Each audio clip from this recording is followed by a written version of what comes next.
Hey guys, welcome to Christina Cakes It. I'm Christina and today I'm going to show you how to make a simple fondant rose.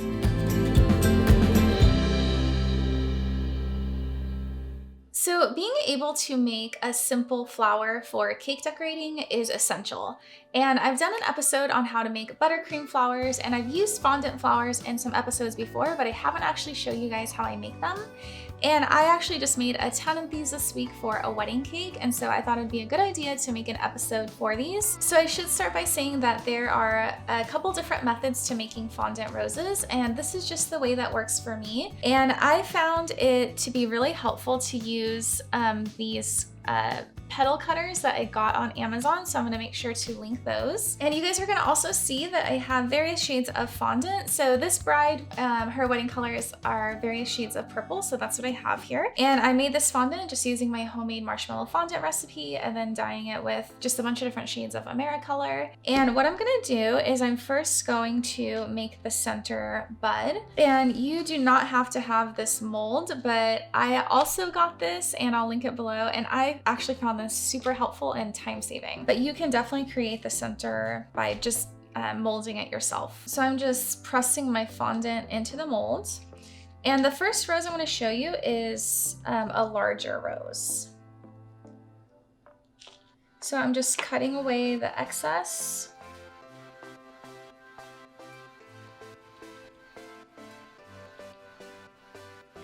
And it's just going to come out of my mold really easily, out of these silicone molds.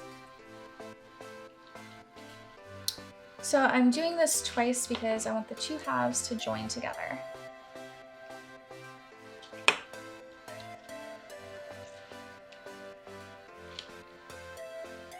And I'm just going to press these together.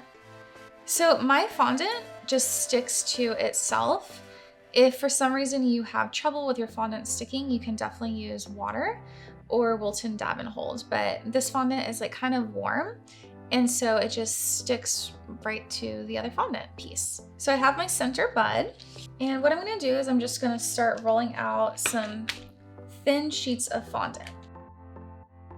And for the larger bud, what I have found is I actually start with the third size of the cutter, and I'm just going to press this in and remove my excess. And from here, I need to thin out my edges. So I have this on a foam pad, and I have what's called like a ball tool, and I'm just going to thin out these petals, especially the edges. So one thing to be aware of is you don't want to only make the petals longer, you do want to make them wider as well. And when we're making fondant flowers, they do take quite a while, so you do need to be patient. But I think, like for me, I kind of just decide I'm gonna make, a ton at a time. I put on some music, and I actually find it kind of soothing to make these. So you can see that one of these petals just ripped away. That's actually totally fine. I'm gonna show you guys that sometimes when I'm placing these onto my bud, I rip them off myself anyway. So if it comes apart, don't worry about it. So really thin out those edges. Oops, I just ripped it. That's okay though, because this one's barely gonna show.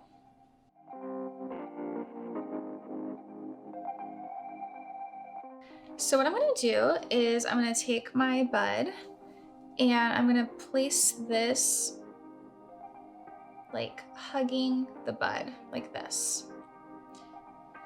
And you can see that I'm just ripping these off. I find it easier. And I'm going to do the same thing with my second petal. Just hug the center, and you can see how it overlaps. And again, my fondant is just sticking to itself, which is good. But you're gonna see a lot of other tutorials on YouTube use water, which if this wasn't sticking, that's what I would do, but these are sticking just fine. So I'm gonna keep placing my petals, there's 5 here, but I wanna make sure I'm going over like this right here, so I'm placing it right over that. Like we want them overlapping.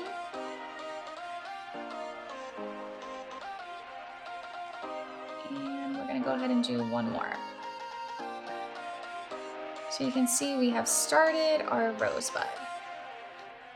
So I'm gonna set that aside. I'm gonna roll out some more fondant, and I already used this size, so now I'm gonna use the next size up. I'm gonna go ahead and do the same thing where I thin out these edges.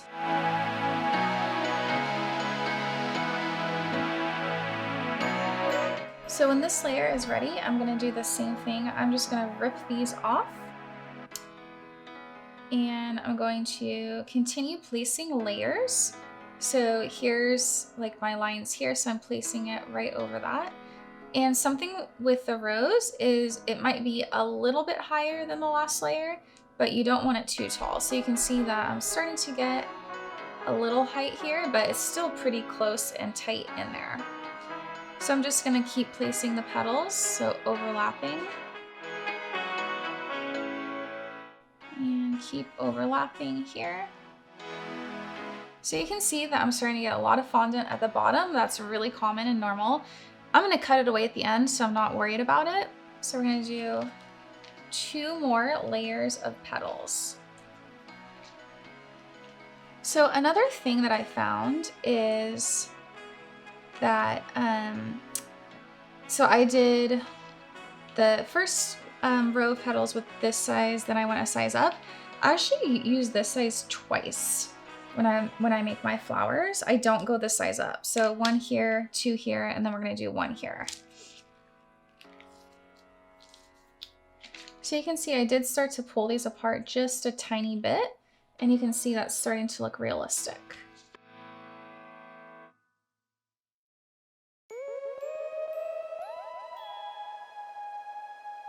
So I'm gonna rip off, and once again, layer over. So like here's my petal, I'm laying it over. And again, it's nearly the same height, but a tiny bit taller than the previous like inner row. So just keep placing these around. And I'm just gonna gently start to open this up a little bit. And if you have a petal that's like a little bit thick, you can, with just your finger, squeeze it to thin it out. Now I'm gonna do my last row. So now I'm going 1 size up.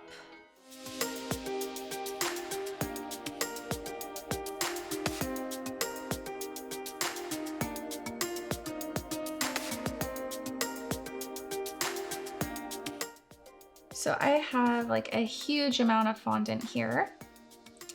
And there's a couple things that you can do. So depending on how you're gonna use these roses, I would definitely cut the excess off, and you can shape this into like a rose shape and like insert a toothpick. So these roses are gonna be used to like cascade down a cake. So I'm actually gonna cut off even more. So I have this like flat like stump here, and I'm bending it in a tiny bit. And I have my rose. And while I work on a few more, I'm gonna set this into my egg crate here. And we're gonna let it dry out a little bit because I don't want my petals to droop. So it's just gonna stay there for a little bit. I've seen people put toothpicks and like insert them into like a styrofoam cake dummy and hang them upside down. You can definitely do that. This method works fine for me for my cascading cake. So I'm gonna go ahead and do another rose.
So I do want to show you guys how to also make a smaller rose. So what we're going to do is we're just going to make a smaller center bud. So I'm using the medium size here. Again, you could definitely just make this yourself by shaping a cone in your hand.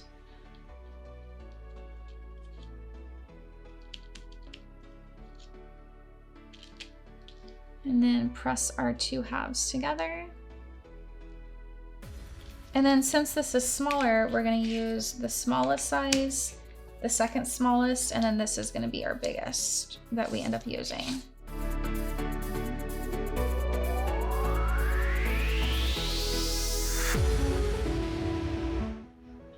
It's literally what we just did, but on a smaller center bud.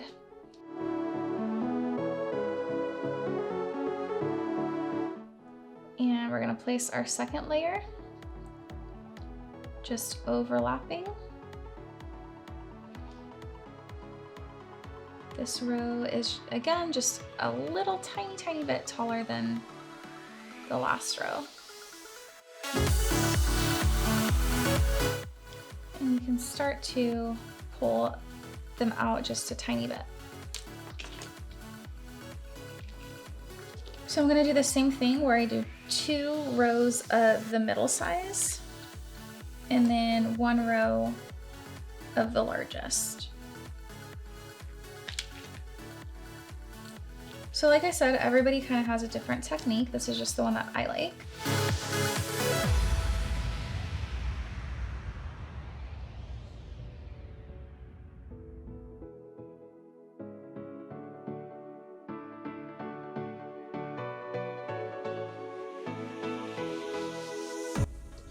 So same thing, we're gonna cut away our excess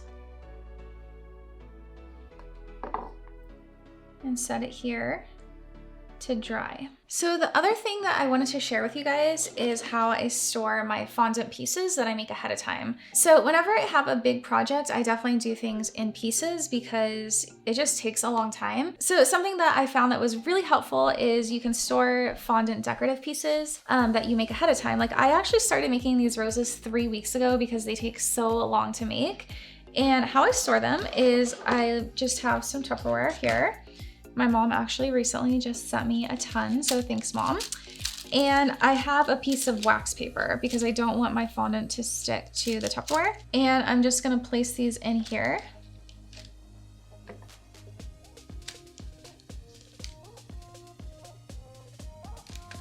And these will actually not dry out. So I'm just gonna put my lid on here. And that's it. They stay fresh for quite a while. Like I said, I started making these 3 weeks ago. I haven't had any problems.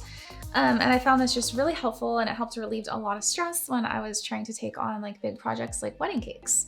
All right, so there you have it. That's how I make my fondant roses. And I hope that you guys found this episode helpful. If you did, don't forget to give it a thumbs up and subscribe to my channel.